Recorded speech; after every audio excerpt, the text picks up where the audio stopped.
Welcome.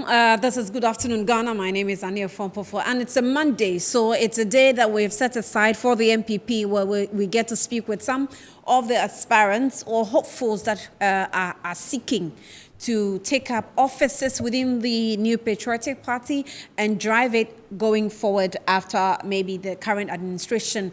And how are these people working to attain the positions they are? Are they speaking with you? Is it getting, down to the ground, especially the grassroots? Because across board, I think what we've been picking up is that the grassroots is really, really not too satisfied. So we're also helping to put out the message, and let's see how convincing the grassroots will actually be. And then also, most importantly, the delegates who are going to be casting the votes. Let's see if we can change your mind about one thing or the other. This afternoon, we have one individual we have interacted with quite a few times here on Metro TV and also Original FM that she's in the person of Ellen Amadeko. This is one of the documents I picked up, when I was nosing about what she's been doing. And I realized that she did a good packaging of her message. She went through maybe to delegates, members of parliament. And this is just the envelope that she designed, and I thought that was quite interesting. Whoever did this work for her, thumbs up for you. But so that's Ellen and the work she has done so far. We are trying to, spend some time with her this afternoon. Let's see what's contained in the documents that she shared with the people that she deemed important, to share with, for them to know who she is and why this person wants to take up the position of women's organizer. So these are the documents I found in the envelope. Like I said, I was nosing about and I got a copy of it. And I'm sure she'll be surprised that I have it. So there's Elena Madeko, something next to serve, and there's another document that's like what Ellen will do as a national women's organizer. She has her contact details on it attached, and I'm sure if people who want to know more about her might call her or something. So we did call her, and she has decided to join us. So let's speak with her. After this break, this is Good Afternoon, Ghana.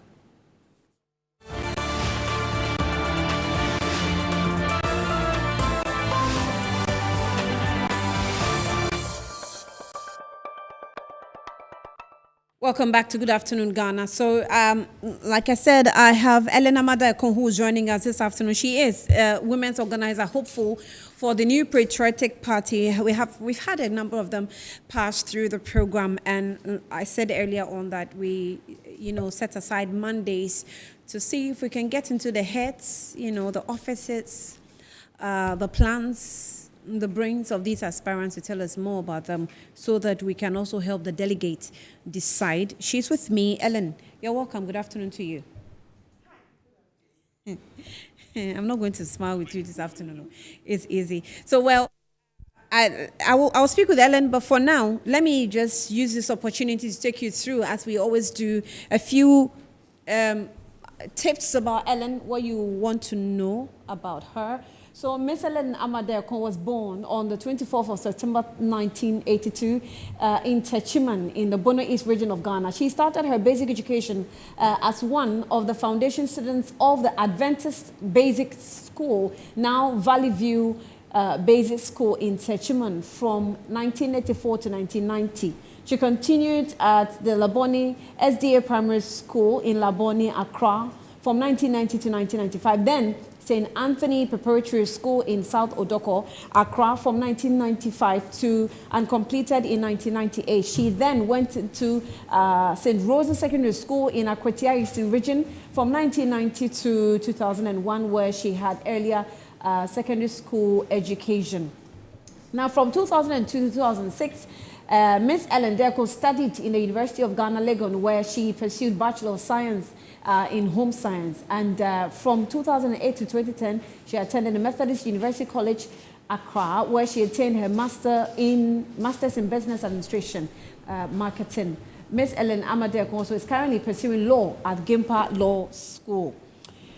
Ms. Daaku grew up in Techiman South constituency of the Bono East of Ghana. She became a registered voter in the year 2000 and took part in the 2000 general elections. By God's grace, MPP won both presidential and parliamentary elections. She also became member of Tertiary Education Students Confederacy of the New Patriotic Party, that's TESCON, in the University of Ghana from year 2002-2006, where she started her political career and assumed certain distinct roles in acquiring requisite political skills fundamentally to unlocking her political career. Ms. Daaku was not just a member of the TESCON, but an active member who advocated for a party on various national issues on campus. Prior to the 2004 general elections, she and the entire membership board served as a fulcrum, in executing the party's political campaign. They availed themselves to the fullest in helping turn the electoral fortunes of Ghana, New Patriotic Party MPP, largely through sacrifice, hard work, dedication, and unwavering commitment. And Ms. Daaku is a registered member of the party in the following constituencies: Ewutu Senya East in 2006, and Abetifi in 2014, Wenchi in 2017. Ms. Daaku also joined the foremost volunteer group in the party, that's the MPP Loyal Ladies. I was looking forward to that. In 2016, and became deputy campaign for the then deputy captain, for the then Bono Ave region in 2017. Upon the creation of the new region, she became the captain of the MPP Loyal Ladies in the in Bono East region from 2018 till date. On her assumption into office, as captioned in the established the MPP as captain, she established the MPP Loyal Ladies in all 11 constituencies of the Bono East region, and has transformed the MPP Loyal Ladies in the group in the region into an effective and formidable campaign machinery through various innovative programs such as skills training, political campaigning, political education, and mentoring. Under her leadership, the party's performance in the region improved. Now, Ms. Ellen Amma Daaku is now a member of the MPP communications team, advocating for the party on various national media platforms on numerous national issues. Senior Marketing Unicom Chemist 1 year, Client Officer for Marketing Support Consultancy Limited 1 year, Marketing and Communications Manager Administrator for Nello Educational Center, 6 years, Business Manager for Methodist University College Wenchi Campus 4 years, and Acting Assistant Registrar for the Methodist University College Wenchi Campus 2 years, a board member of the Mineral Development Fund 2019 and 2020. And these are work experience of the lady we hope to speak with. Something quite long about her. A lot of experience in a working environment. Ellen, you're welcome once again. Good afternoon to you. Hi, Annie. Good afternoon. I'm used to good morning, so excuse me if I say good morning, but good afternoon. And good afternoon to our viewers. Yeah. Well, thank you. I think we've been chasing you for about 2 weeks now. I mean, knowing that you're a very regular person with Metro, I was surprised that we have to struggle to get you on this one. Oh, you were chasing me because I was out of Accra. I started campaigning. I was in the northern region, the upper west region. I was in the northeast. And I think I'm now left with upper east. Okay. And then I'll be done with the northern region. Yeah. And how has it been? The 5 northern regions. So you went to where? Take us to where you went to. I was in the northern region. I was in the upper west region. I was in the Savannah region. So it is left with northeast and upper west. I had to come down to come and sort out issues with my forms. You know, we had to pick our forms and submit it and all that. So that's how come I came back. And I'm going to do that and go back again. Okay, so we've locked her down when she came back. That's fortunate for us. Anyway, let's pick from where you have been to. Yeah. When you went to the north, the northern region. Yes, the northern region. Give us some peculiar problems you realized with women. Well, the basic conversation, and remember I met with the women, the constituency women organizers and their deputies in all these regions. The basic theme that runs through all the 3 regions I have been to so far, and other parts of Ghana I have been to, has been empowerment. And when we speak about empowerment, everybody goes like, oh, but women's empowerment is so broad. For them, it was, especially in the northern region, it was very particular. They wanted businesses that would run for the women of the party. They were not even looking at individual businesses, like for themselves, no. They were looking at the women's wing having a business in the constituencies to take care of issues of women and, the little issues that come up. There's an outdooring, there's a funeral, a woman is sick, she needs some medical help. Those little issues, they wanted some monies or some income that would deal with those things before they go up, up the ladder with other bigger issues. So for them, it was imperative. And that message they were very emphatic about. Mm-hmm. The other thing that also ran through were allocation of resources, especially during campaign. How some of them felt that the women were overlooked sometimes when the resources come. And the other party executives feel that there are other important things other than their issues. So for them, it was important that their resources actually came to them. And it wasn't put in the big kitty. You understand? So for them, it was very important. And the last one that they complained was the number of women in the executives, right from the constituency level. You realize that a lot of women stand for women organizer and deputy. And so they were advocating and pleading that when I do take office, I should look at the appointments. Some of the deputy appointments are by the party after the elections. That more women should be considered for deputies when we go for elections and come, so that at least their numbers in the 17-member executive constituency executive committee would go up. Because in some constituencies, just two, the woman organizer and her deputy. And for them, it was a big issue. These are the three main things that I picked. Of course, every region and its own issues, but throughout the three regions, I have been to up north. These were their issues. You remember there was a program, an international program Nanado was on, and this issue of women came up. You remember that program? Yes. It has been a little controversial. Where Nanado actually said that women should put up themselves for positions. And there's been the argument that, well, women do put themselves up for positions, but it doesn't look like they are considered largely. And that's what do you think is the situation? That's why I think the women are now coming into themselves. So for such complaints to come at the constituency level, that should tell you that the women are now very much aware of exactly what they need. And it was very, very important to them that the positions that are appointed at the constituency level, but then also remember, but those constituencies, those positions are not appointed from the national level. It is people or the party in the constituency that appoints who should be a deputy to a certain position in the constituency. So what I did tell them was they should rather encourage, and I told them that we are going to encourage a lot more of our young ladies and our women to get involved in the constituency activities, because when the constituency or the people in the constituency see you and they know your capabilities, it is very easy for them to appoint you as a deputy. Yesterday, I saw that my region, Bunu region, has appointed a woman as a deputy regional organizer. Mm-hmm. And Ahafo region has appointed a woman as a deputy youth organizer. So a lot of the other regions are doing that. But then you look at all these women who have been appointed. There were women who showed up, who have been up there. My sister in Ahafo, Ama Fusia, has gone for elections as regional women's organizer twice.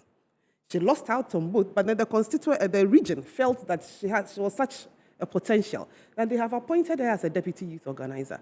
My sister in Bono, I think she also went for an election. But the point is that they stood up. They went for elections. Even though they lost, the party in their regions saw them as potential, and now they have appointed them as deputies. And I have absolute confidence in their abilities. They are going to deliver. So, do you honestly think that they were appointed because of the potential they saw? Oh, yes, they did. I mean... or because there were women crying for positions? I don't think so. These are... I mean, I was actually surprised when I did see it because I haven't seen it before in those regions. This is the first time I'm actually hearing of a woman being a deputy regional organizer. Okay. A deputy regional youth organizer. All the youth organizers are usually men. It was national that 4 years ago, Lumoki was appointed as deputy national youth organizer. So the agenda to get more women into the party, and therefore their potentials noticed.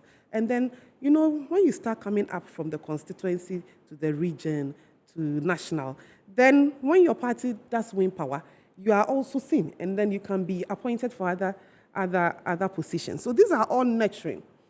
And for me, for the constituency women organizers to insist that, Ellen, when you win, make sure that these appointments of women at least advocate for them are more to be added. For me, I think it is us coming into our own and knowing that we do need them, because you can't have a 17 constituency executives with just 2 women. Let me ask this rather controversial question. At what point will women realize that they have now been satisfied or recognized enough? Maybe 50-50. 50-50. And remember, we are more than population-wise. We are more than the men. So I think 50-50 is fair enough. 50-50, 50 competent women. And remember, we always talk about competence. We are not talking about incompetent women. I mean, I always go for that. Yes, the woman should be competent. She should have demonstrated her competence. For me, any woman who is competent and have demonstrated that competence deserves a seat at the table. And so 50-50 for me is good. Let's now come to you nurturing the idea of unseating the current women's organizer and maybe her deputy. And that's if you go through, I don't think you would care much about whoever wins the deputy, but it's about you being the women's the deputies organizer. are usually appointed. So. Appointed, yes. So why do you want to unseat? Maybe because I know she's also running, right? Yes, I wouldn't want you to use the word unseat. What do you want to use? Yeah, unseat seems a bit Harsh. Not harsh. How do you say? Combative. Yeah. This is not a war. It's 4 years. And in every 4 years, our political parties have in their constitutions that we have to go for national elections. We have to choose national officers. So I decided to put myself out there and to put myself up and to show my party and my party members that I am capable. I believe I can do the job. So saying unseat as if it is something that I'm going to somebody off. No, it is the party that has opened. Yeah, but if you eventually win, you have unseated her. Yes, but then every other person too could have. Nothing stops anybody from trying to unseat. Yes, from trying to compete. This is competition. This is not unseating. So, how do I start from? Okay, so let's start this way. In 2016, for my profile that you read, if you realize, Loyal Ladies came up. Mm-hmm. And I have been an advocate for organizing women right from constituencies all the way to my region. And the power and the energy with which Loyal Ladies in particular, and let us not concentrate on just the Loyal Ladies. Let me add other female volunteer groups, because apart from Loyal Ladies, there are a lot of other female volunteer groups that even started before Loyal Ladies came in. And all these women over the years have tried and have organized women at the constituency level. I got involved in the Loyal Ladies, and I also organized right from constituency all the way to region. And I saw the power and the energy with which we came into power and with which we campaigned. In 2020, the same thing, the same power, the same energy, the same verb to work for the party. But then you realize that there was this, sometimes I have to choose your words quite carefully. There was this, is it a mix? A mix between the women's wing and these volunteer groups that are led by young ladies who are actually going out there to do the campaign for us, the mix wasn't going on too well. And I felt that it is a deficiency that we have to look at because we have what I call an army strong, an army of young ladies who are prepared to work for the NPP. And as a party, we have to find a way of making them part of the system, of harnessing their energy and their intelligence and their everything that they represent. Because when we are able to harness them well, I bet you elections will not be a problem for us. These ladies would go down, and that's what we did. So one of my motivations for going for this position is to help my party. And I want us to break the eight. Everybody thinks that, oh, the breaking of the eight is a mantra that we are just saying. For some of us, it's serious business. And as part of us taking this serious, some of us have decided to put ourselves out to the party so that we can bring these, as I call them, an army, merge it with the women's wing of our party, and get us ready for 2024. We want to do something very different in 2024. Breaking of the eight, when we do it, would be new. It hasn't been done before in our current constitutional, or in our current republic. And so the MPP as a party, we intend to do that. And we can't win, or we can't do something new with the same old strategies. So one of the things that I want to do is to merge these emerging groups, these groups of vibrant young ladies, add them to the women's wing, because it looks like those groups are standing somewhere, the women's wing was standing somewhere, and we are all doing the same thing. We have to come together if we do want to win. So that's one of the motivations for me. I mean, coming from that background, coming from the grassroots mobilization, coming from the volunteering background, it is going to be very easy for me to merge the two. Also remember that these ladies are the ones who would, as I say, grow up and enter into the women's wing. So we need to have a structure where they can enter. And in all this, my TESCON ladies, you mentioned that I was a TESCON member. Yes, I was. And my experience, what I have gone through 16 years after leaving the university, in getting myself back after TESCON, getting myself into the party mainstream, and what I have gone through has informed one of the reasons why I want to stand for this position. So that the potential that we train at the tertiary levels, we do not allow them to go away. Because when they finish, you are disoriented. You really do not know where to pass. Am I going back to the constituency? How would my constituency, they may not know me, that I have worked so hard for the party in school. What shows that I am a constituency member? Who would introduce me to the constituency? All these issues are things that a lot of young ladies, the TESCON who go through, and the ladies who join TESCON will go through. And for me, it is one of the things I want to do. Create a desk at the women's wing where we would have all the information of every single TESCON member who is female. Mm-hmm. Get them into the women's wing and harness their energies for the NPP. Look, the NPP party, per our statistics, just the Ghana, the census that we just did, the women are 50%, 50+%. Yeah. So that should tell you that if the NPP wins power, and when we win power, women vote for us. I am tempted to believe that more women vote for the NPP than men. And so we need to harness that power. And we can only do that with a very strong, formidable women's wing. As it stands now, I don't think our wing is formidable enough. And I intend to strengthen it when I win. Do we have a seeming disunity within the women's wing of the NPP today? Do you get that sense? A couple of people get a sense and they raise the issues once in a while. It comes out and it dies out, I don't think we have... those of us who are listening on the ground. We don't have a sense of disunity. It's a sense of people, some section, do not feel they don't belong.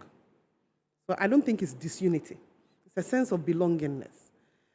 They would rather, a lot of the young ladies I know, a lot of the young women I know would rather join any of the volunteer groups than join the women's wing. Wow.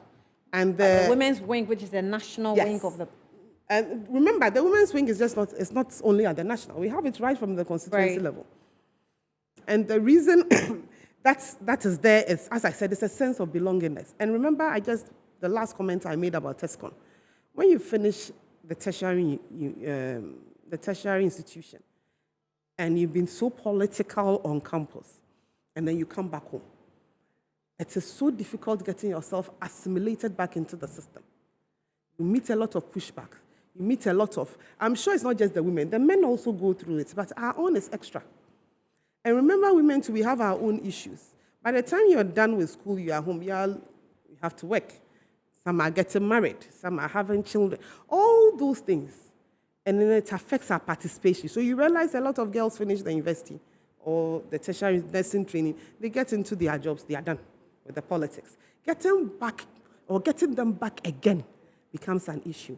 So this issue of disunity, there's no disunity. It's just a sense of belongingness. But when I it think gets a to lot the of woman's these- involvement in political activities, if this woman completes tertiary education and is not really does not found herself in mainstream partisan politics, is there a problem with that?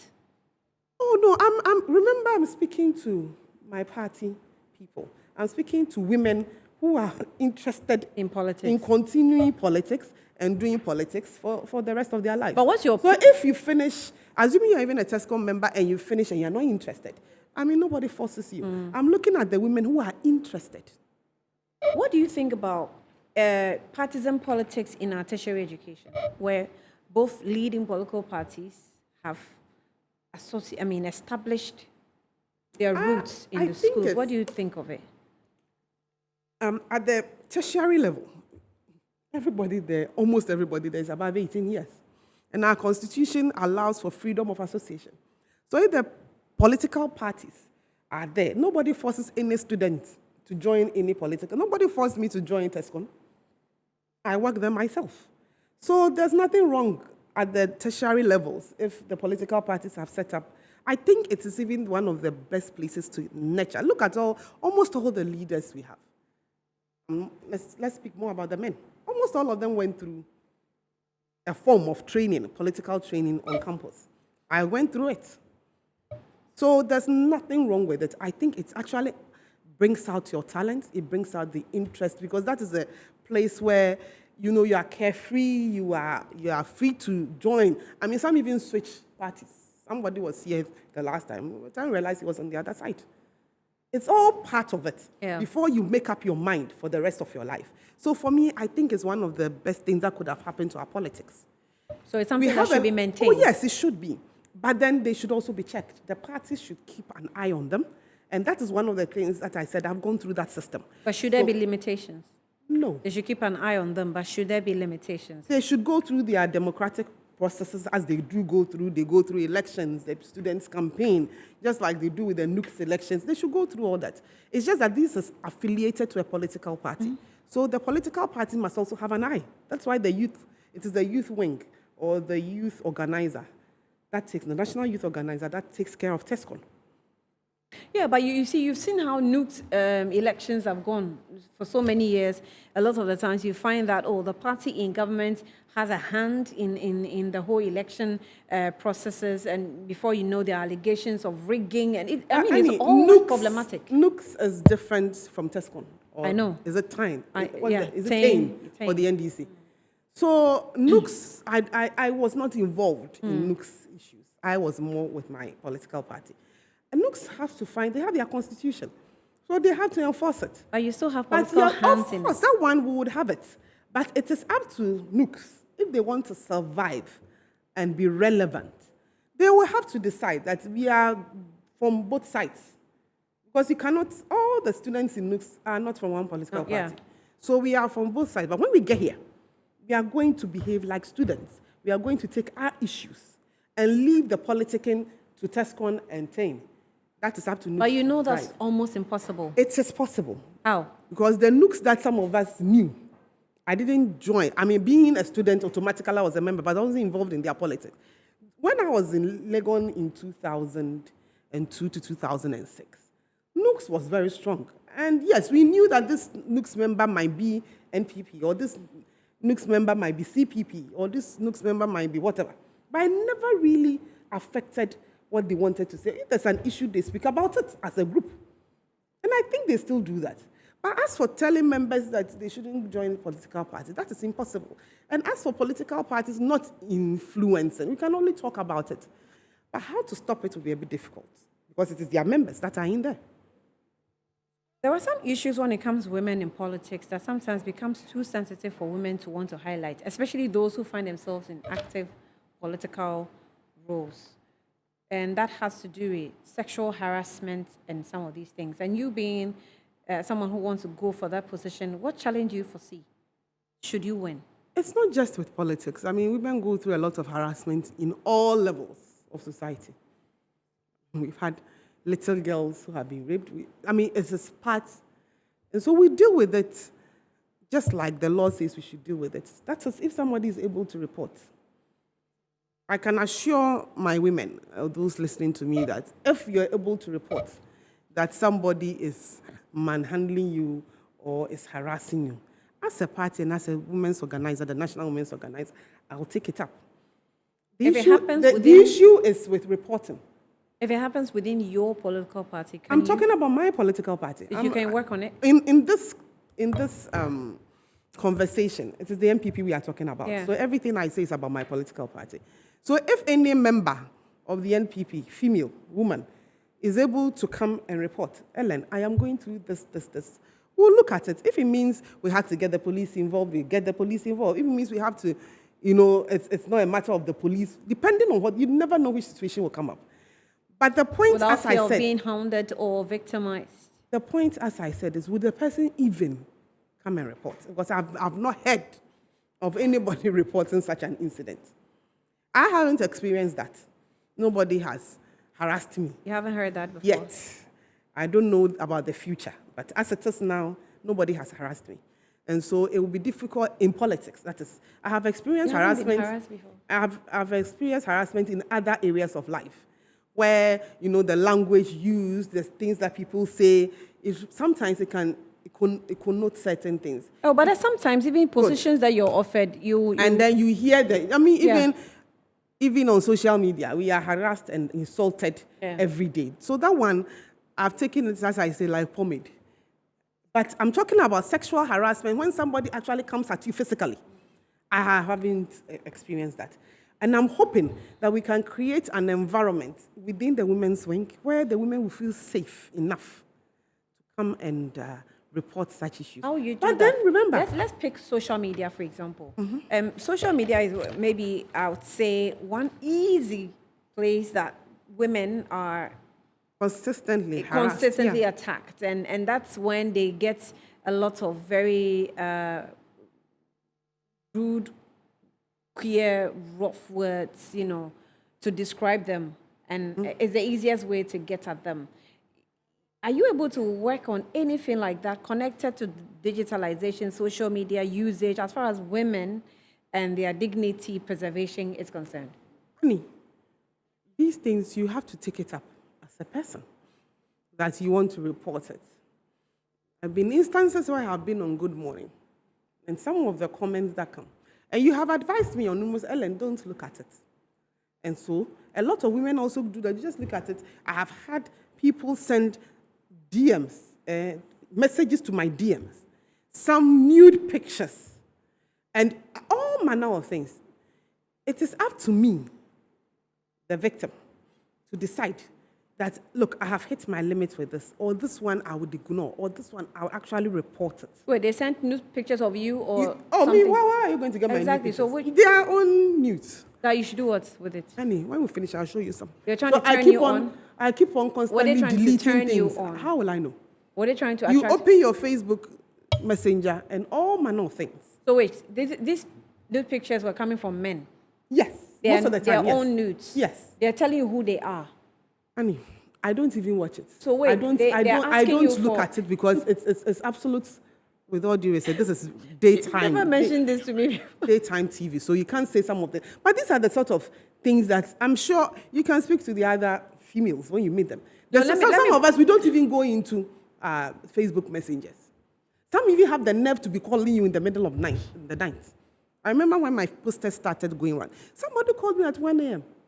I thought it was a normal call. I picked the Facebook call. I was like, huh? I saw your picture. I was like, seriously? And I cut it. So you block that person. But it is a whole system and ecosystem. It's not just with us in politics. But this doesn't happen to women, only women. It happens to men as well.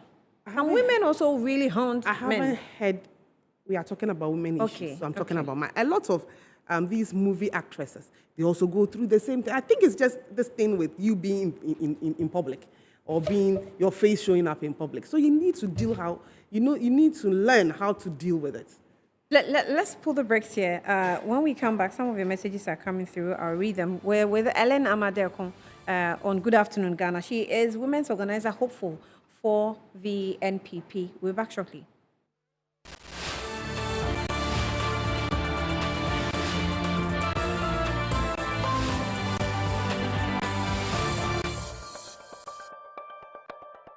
Welcome back to Good Afternoon Ghana. We're spending time with Ellen Amadekon, who is a member of the NPP communications team, gunning the seat of the women's organizer to bring maybe new energy, new strength to the party as they aim at breaking the eight. Ellen, so we're talking about, all these women abuses and all that.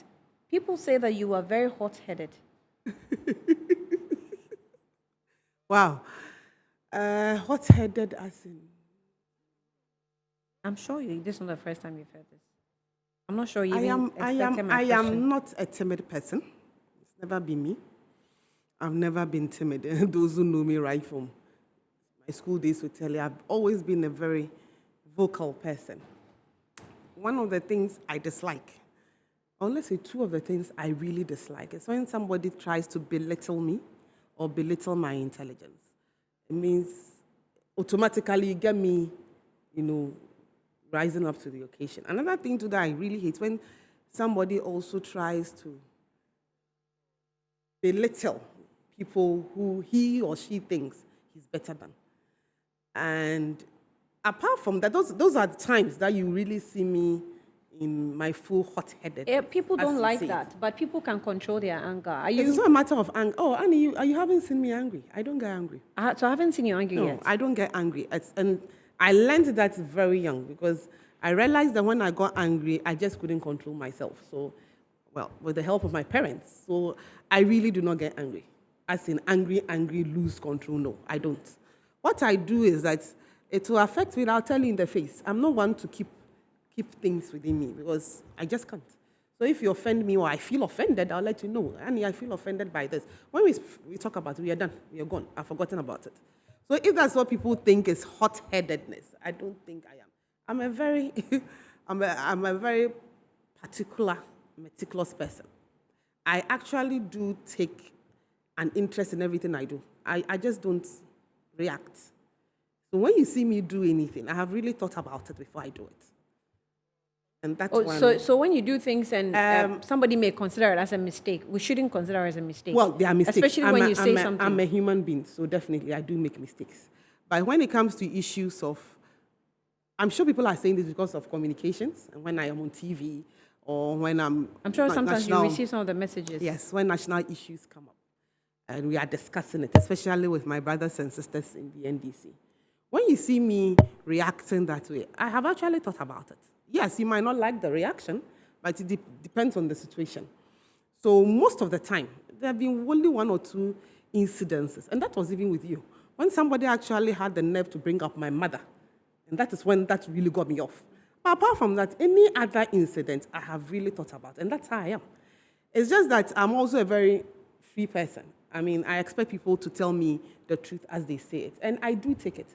But as I said, when you are trying to belittle me or belittle my intelligence, that one I shall not spare you. If that is what people think is hot-headedness, then I don't know how to explain it again. I don't go around insulting people, and I don't go around looking for fights. In tree, I can say many dear adding, but metias also, and I'm metia futu. So I don't know how to. And your day, how do you say it in English? I'm very assertive. Yeah. I'm very, Opinionated, you're yes, assertive. assertive. I know what I want. But I also do listen to advice. Because you cannot survive in this world without I can advice. attest to that. Actually, you I even do listen to advice. From me. I do listen to a lot of corrections. And I know that I do not know everything. Yes, I'm an expert in my field, but people are also experts in their field. So when they are telling you, Ellen, do this, I take it. I might not like it, but I take it. So But as for my assertiveness, as for that one, I believe it's a gift. And so far, I'm trying to use it very well. You know, sometimes it can be irritating when you know that, okay, you're not getting people to do the communication on behalf of a party, and maybe they get you, and you come and do the communication, and after which people criticize you. How do you feel when that happens? At first, I will get angry with them, and, angry as in, I'll tell them that you should have gone to sit there and done it if you think you could have done it better. Then over the years, I learned that sometimes there is just the mode of delivery, but the person actually does mean well for you. It is not every critique that is, or every critique that you get that is offensive, or the person is speaking from an evil intention. So right now, I just take it. When you say it, I was like, okay, next time I'll watch it. I have stopped getting upset. I have stopped getting. But when you're starting, it's quite tough, especially on big platforms like Good Morning Ghana. It's a bit tough because all eyes are on you, and you have to work hard at it. So for me, right now I've taken it in my stride. I don't get so much of the critique now. I think I am maturing. I'm on my way. I'm not done yet. I still have a lot to learn. But at least the initial ones that came plenty like that, it's not coming. So I presume I'm doing it well. But once in a while, you get a call. Ellen, this one you shouldn't have said it this way. I accept it very nicely and I move on. It's all part of the growing up. We have a few minutes to go, but it's breaking the eight. That is all this agenda is about, why people want to bring in more experience, more skills, more different things. And what you want to do, you say restructure women's wing from polling station to national, build capacity for women in politics, massive recruitment drives, seek opportunities for all women officers, rebuild image of the MPP women's wing. You know, in the current administration, how do you think has been the performance of women, or how do you think has been the effort of government trying to push women into the limelight? I think government is limited by a constitution, especially when you come all the way from the top. And we have just 20 women in parliament. So when you have 20 women and the president is supposed to choose 50% and more from parliament, he only has a pool of 20 women to choose from. So for me, I believe the current president has done well for our women in parliament, because he's almost all of them, almost all, are in positions. There are others, apart from those in parliament, that we have to look at. The MMDCs, we were discussing it the last time, and the fact that as much as the president can nominate you, you have to go and deal with your assemblies and your locals and what you do. So that also really affects a lot of women, because they are not really involved in leadership positions at the local level. So that is something that we have to look at. But with this particular issue of the women in parliament, for me, I've been talking about it, and I think we should look at it again. I believe those 20 seats should be kept for women. That is what I believe in. I'm not saying that the current MPs should go unopposed. But if somebody wants to compete them, it should be a woman from their constituency who will compete them. But you also can't just say this and just leave it like that. Remember, some men in those constituencies too have worked very hard. And they also a very dangerous proposal. And they also deserve the chance to go. But I believe that with negotiations, and especially when the party is in power, it is easy to talk to these men and give them other things to do, so that at least we can conserve these 20 seats. As I said, it's a proposal I'm thinking about, and something when I want to push. So at least we can have 20, and then we can fight for the others. That if a woman has been able to get a seat, yes, she should be competed. Nobody should go unopposed. But it should be another woman from her constituency who is also equally capable. But it's not just a proposal and leave it hanging, but that will mean that sometimes when we really want to achieve something at the top, you begin to work for it at the base, where you're taking women through school, and as they're going through school, you're also working on their political ambitions and making sure that you're teaching them right from the base. By the time they get to a certain level, they can compete at a level even with the men. And that is why I said the constituency women organizers were very particular about the appointments, because that is something that the party in the constituency has power over. So as I said, negotiations. We have to go all the way down to the constituencies and negotiate for our women. It doesn't matter if there's a very strong woman in the constituency and she can go for a deputy secretary. Even deputy secretaries is contested, but she can go for a deputy organizer, a deputy youth organizer. Why can't we negotiate for these women? And I think it is something that the National Women's Organizers Office should take it as one of her key things to do, to negotiate for these positions for these women. Because the more they are down there, then we have a crop of women to choose from as we go up. One of, also in government policies, we have a school feeding program. And that policy, normally you see the women who go in, for those contracts and try to help the children in schools. Is one of the problems we're struggling with. I know you are connected to the school feeding program in a way. You can tell us something about it. What do you think should be done better? I am connected as I went there to go and ask a few questions because of the so many complaints that came up. What I think we can do is better synergy between the school feeding secretariat, the ministry, and then the Ministry of Finance on the releases of their monies, when it should be released. And then they should also look at the problems of people taking schools without authorization. Okay. That is also, when I traveled around, that's one of the things. There are some women who are cooking without contracts. Oh. And I think we should start teaching our women that when you do not have a contract, you do not cook. Because you are not recognized. Your details, who came for your details? Who has put you in the system? So you'll be cooking for 2-3 years, and you are not paid because nobody knows you. And you but blame these the women, government. yes, and then you blame the government. You ask them, but who gave you this job? Oh, when we came into power, I saw that school didn't have children, and I went to. So as I go around, I do that education a lot. I tell them, Madam, please make sure you have a contract. If you don't, and you have still cooked, let us go to the school feeding secretariat, and let's go and talk to them and negotiate so that at least what you owe, you can be paid. Okay. But if you don't have a contract, you don't cook. Okay, I have less than 1 minute to go. Look into the camera and talk to delegates and maybe royal ladies. They are your baby, I guess. Yes, to my loyal ladies, I'll say that this year we have done so well for the party. A lot of us have stood for different positions. So the National Women's Organizer is also one of the positions that one of us is going for. And so if you do have a vote, I'll plead that when it's time to vote, you do vote for me. For all other women of the NPP, I want us to rejuvenate our women's fronts and get ourselves ready for 2024 because we intend to break the 8. And I want to lead the women to do the breaking of the 8. And I believe I can do a very good job. So I hope they'll vote for me on the 17th or 15th. 15th. On the 15th, when we do meet at the Accra Sports Stadium, they do vote for Ellen Amadeku for the National Women's Organizer of the NPP.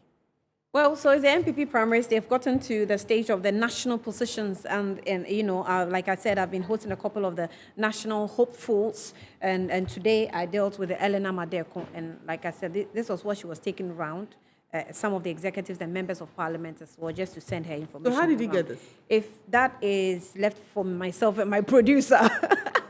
So if she's convinced you, you know what to do. But we still have more. We're still speaking with some of the hopefuls. I'm sure when we get the opportunity, they will join us on the platform and we'll speak some more and see how they can speak to your minds as a delegate. This has been Good Afternoon Ghana. Ellen, thank you for coming through. You're welcome. Enjoy the rest of our programs.